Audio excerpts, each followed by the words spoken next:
ಪ್ರಯತ್ನಿಸಿದ ಕೆಲಸದೆಲ್ಲವೂ ಸಹ ಫೇಲ್ಯೂರೇ ನೋಡ್ತಿದ್ದಂತಹ ಕರ್ಕಾಟಕ ರಾಶಿ, ಒಂದು ರೀತಿಯ ಖಿನ್ನತೆಗೆ ಒಳಗಾಗಿದ್ದಂತಹ ಕರ್ಕಾಟಕ, ಜೂನ್ 1ನೇ ತಾರೀಕಿನ ಗುರುವಿನ ಪ್ರವೇಶದಿಂದ, 8ನೇ ತಾರೀಕಿನ ಶುಕ್ರನ ಪ್ರವೇಶದಿಂದ, 15ನೇ ತಾರೀಕಿನ ಬುಧನ ಪ್ರವೇಶದಿಂದಲೂ ಸಹ ಉತ್ತಮವಾದಂಥ ಬೆಳವಣಿಗೆ ನೋಡುವಂತಹ ವಾತಾವರಣಗಳಂತೂ ಈ 3 ಗ್ರಹಗಳ ಪ್ರವೇಶದಿಂದ ಹಣಕಾಸಿನ ಸುಯೋಗ, ಮದುವೆಯಾಗುವಂಥ ಸುಯೋಗ, ಬಿಸ್ನೆಸ್ಸಲ್ಲಿ ಲಾಭ ನೋಡುವಂಥ ಶ್ರೀ ಗುರುಭ್ಯೋ ನಮಃ. ಶ್ರೀಮತಿ ರಾಮಾನುಜಾಚಾರ್ಯಾಯ ನಮಃ. ಇದು ಜೂನ್ ತಿಂಗಳು ಮಾಸ ಭವಿಷ್ಯ. ಜೂನ್ ತಿಂಗಳು ಮಾಸ ಭವಿಷ್ಯದಲ್ಲಿ ಕರ್ಕಾಟಕ ರಾಶಿಗೆ 3 ಗ್ರಹಗಳ ಬದಲಾವಣೆಗಳಾಗುತ್ತೆ. 3 ಗ್ರಹಗಳು ಸಹ ಕರ್ಕಾಟಕ ರಾಶಿಗೆ ಪ್ರವೇಶವಾಗುತ್ತೆ. ಒಂದು ಗ್ರಹ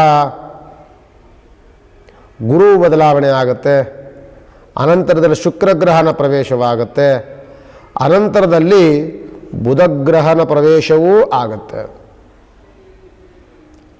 ಒಟ್ಟಾರೆ ಹೇಳಬೇಕು ಅಂತ ಅಂದರೆ ಸುಮಾರು ದಿನಗಳಿಂದಲೂ ಸಹ ಗೊಂದಲಮಯವಾದಂತಹ ವಾತಾವರಣಗಳನ್ನು ಇಟ್ಕೊಂಡಂತಹ ಕರ್ಕಾಟಕ ರಾಶಿ,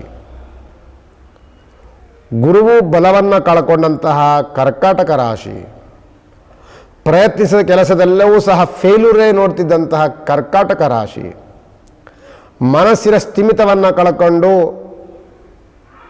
ಒಂದು ರೀತಿಯ ಖಿನ್ನತೆಗೆ ಒಳಗಾಗಿದ್ದಂತಹ ಕರ್ಕಾಟಕ ರಾಶಿ,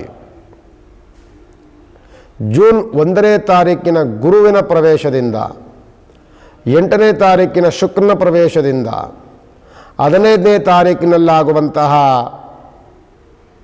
ಬುಧನ ಪ್ರವೇಶದಿಂದಲೂ ಸಹ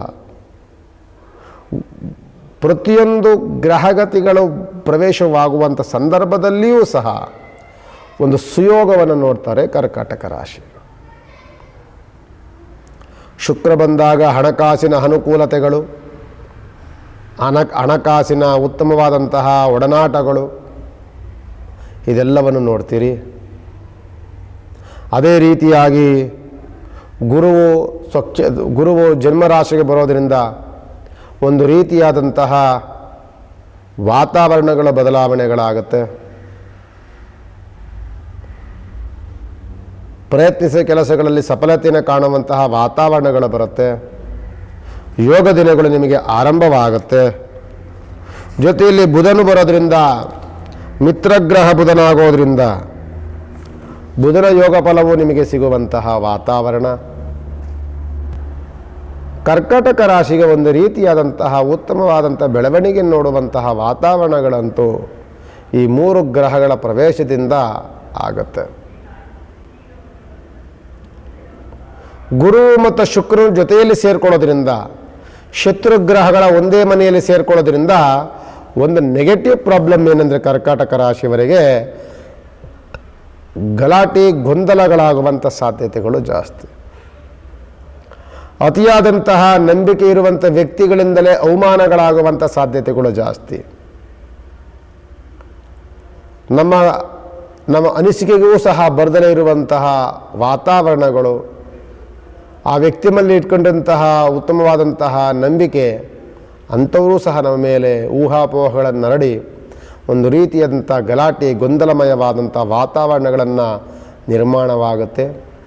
ಮೇಲಧಿಕಾರಿಗಳಿಂದ ಸ್ವಲ್ಪ ಕಿರಿಕಿರಿ ಆಗುವಂಥ ಸಾಧ್ಯತೆಗಳು ಸಹ ಜಾಸ್ತಿ ಆಗಿರುತ್ತೆ. ಎಚ್ಚರಿಕೆಯನ್ನು ವಹಿಸಬೇಕಾಗ್ತದೆ ಕರ್ಕಾಟಕ ರಾಶಿಯವರು. ಅದನ್ನು ಬಿಟ್ಟರೆ ಹಣಕಾಸಿನ ಸುಯೋಗ, ಮದುವೆಯಾಗುವಂಥ ಸುಯೋಗ, ಜೊತೆಯಲ್ಲಿ ಬಿಸ್ನೆಸ್ಸಲ್ಲಿ ಲಾಭ ನೋಡುವಂಥ ಸುಯೋಗ, ಇದನ್ನೂ ಸಹ ನೋಡ್ತೀರಿ. ಆ ಕೆಟ್ಟದ್ದನ್ನೂ ಸಹ ನೋಡ್ತೀರಿ. 3 ಗ್ರಹಗಳ ಪ್ರವೇಶದಿಂದ ಲಾಭವೂ ಉಂಟು, ನಷ್ಟವೂ ಉಂಟು. ಇದು ಕರ್ಕಾಟಕ ರಾಶಿಗೆ ಮಾತ್ರವೇ ಜಾಸ್ತಿ ಈ ರೀತಿಯಾದಂಥ ವಾತಾವರಣಗಳು ಬರುತ್ತೆ. ಯಾಕೆ ಅಂದರೆ ಕರ್ಕಾಟಕ ರಾಶಿಗೆ ಈಗಿರುವಂಥದ್ದು ಚತುರ್ಗ್ರಹಗಳ ಪ್ರವೇಶಗಳು. ನಂತರದಲ್ಲಿ ನಿಮಗೆ ಈ ರಾಶಿಯ ಜೊತೆಯಲ್ಲಿ ನಿಮಗೆ ಮತ್ತೆ ಬುಧನೂ ಸಹ ಪ್ರವೇಶವಾಗ್ತಾನೆ.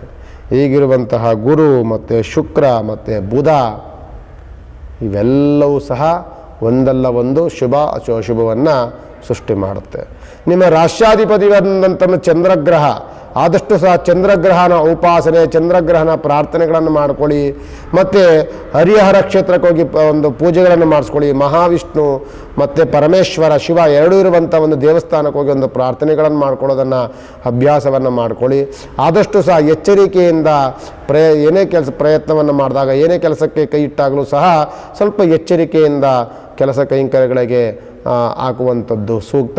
ನಾನು ಈಗಲೂ ಹೇಳ್ತೇನೆ, ಹಣಕಾಸಿನ ಅನುಕೂಲವಂತೂ ಖಂಡಿತವಾಗಿ ಆಗುತ್ತೆ. ಆ ಹಣಕಾಸು ನಮ್ಮ ಹತ್ರ ನಿಲ್ಲುತ್ತಾ, ಹಣಕಾಸಿನಿಂದ ನಮಗೆ ಏನಾದರೂ ಲಾಭ ಸಿಗುತ್ತಾ, ಹಣಕಾಸಿನ ಉತ್ತಮ ಬಳಕೆಗೆ ಅದು ಆಗುತ್ತಾ ಅನ್ನುವಂತಹ ಯೋಚನೆ, ಅನ್ನುವಂತಹ ಘರ್ಷಣೆ, ಅನ್ನುವಂತಹ ಚಿಂತನೆ ಖಂಡಿತವಾಗಿ ಕಾಡುತ್ತೆ. ಯಾಕೆ ಅಂತ ಅಂದರೆ ನಮ್ಮಲ್ಲಿ ಬರುವಂಥ ಹಣಕಾಸು, ನಮಗೆ ಬಂದಂತಹ ಲಾಭ, ಬಂದಂಥ ಬಿಸ್ನೆಸ್ಸಲ್ಲಿ ಉತ್ತಮವಾದಂಥ ಬೆಳವಣಿಗೆ, ಇದೆಲ್ಲವೂ ಸಹ ನಷ್ಟಕ್ಕೆ ಬಂದಂಥ ಲಾಭ ದುಂದು ವೆಚ್ಚಗಳಿಗೆ ಹೋಗುತ್ತೆ. ಎಲ್ಲಿ ದುಂದು ವೆಚ್ಚಗಳಿಗೆ ಹೋಗುತ್ತೆ? ನಾವು ಮಾಡಿಕೊಳ್ಳುವಂಥ ದುಡುಕು ಸ್ವಭಾವ, ನಾವು ಮಾಡುವಂಥ ಸ್ನೇಹ ಸಂಬಂಧ, ನಾವು ಮಾಡಿಕೊಳ್ಳುವಂತಹ ಬೇರೆ ಬೇರೆ ವಿಚಾರದ ಆತುರದ ನಿರ್ಧಾರಗಳು, ಇದೆಲ್ಲದರಿಂದಲೂ ಸಹ ನಮ್ಮ ಹಣಕಾಸು ಬಂದಂಥ ಕಷ್ಟಪಟ್ಟ ದುಡ್ದಂತಹ ದುಡ್ಡು ನಮ್ಮ ಹತ್ರ ಇಲ್ಲದೆ ದುಂದು ವೆಚ್ಚಗಳಾಗುವಂಥ ಸಾಧ್ಯತೆಗಳಾಗುತ್ತೆ. ಎಚ್ಚರಿಕೆಯನ್ನು ವಹಿಸಿ. ಮದುವೆ ಮುಂಜಿಗಳಾಗಲಿಕ್ಕೆ ತೊಂದರೆ ಇಲ್ಲ, ಹೊಸ ಹೊಸ ಕೆಲಸಗಳನ್ನು ಆರಂಭ ಮಾಡೋದಕ್ಕೆ ತೊಂದರೆ ಇಲ್ಲ. ಆದರೆ ಏಕಾಏಕಿ ನಿಮಗೆ ಹಣಕಾಸು ಅನುಕೂಲವಾದಾಗ ಏನಾಗುತ್ತೆ? ಬುದ್ಧಿ ಮಂಕಾಗುತ್ತೆ, ಬೇರೆ ಬೇರೆ ಯೋಚನೆಗಳನ್ನು ಮಾಡುತ್ತೆ. ಆದ್ದರಿಂದ ಅದನ್ನು ನಾವು ಹೆಂಗೆ ಬಳಸ್ಕೋಬೇಕು, ಯಾವ ರೀತಿ ಅದನ್ನು ಉಪಯೋಗಿಸ್ಕೊಳ್ಬೇಕು, ಏತಕ್ಕಾಗಿ ಉಪಯೋಗಿಸ್ಕೊಳ್ಬೇಕು, ಇದೆಲ್ಲವೂ ಸಹ ಚಿಂತನೆಯನ್ನು ಮಾಡಿದಾಗ ನಿಮ್ಮ ನಷ್ಟವನ್ನು ನೀವು ದೂರ ಮಾಡಿಕೊಳ್ಬೋದು. ನಮಸ್ಕಾರ.